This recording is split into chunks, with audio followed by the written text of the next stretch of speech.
Arun is saying, I gone through 100 days ATR for TPO size in complete trading framework. Could you please tell me how to calculate in practically for both Nifty and Bank Nifty? Well, nothing. What you have to do is you go to the daily chart on any technical analysis platform, plot the ATR indicator and select 100-day period. Okay, so usually it will be plotted as 14 or 21 days.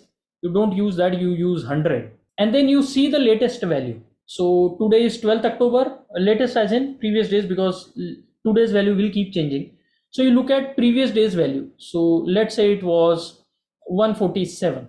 Now if you are manually doing this, I would request you to round it down to the nearest 5 or 10.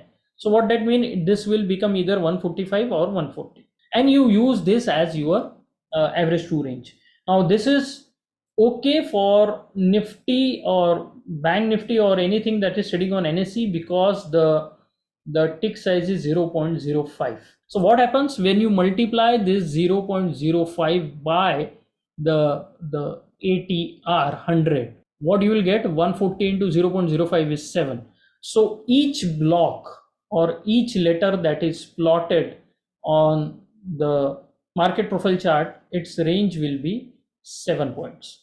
Let's say it is like this, and this is 14,000, and the moment it goes above 14,000, A will be plotted, previous A will be here, and the moment it goes above 14,007, another A will be plotted. So that is how this is calculated.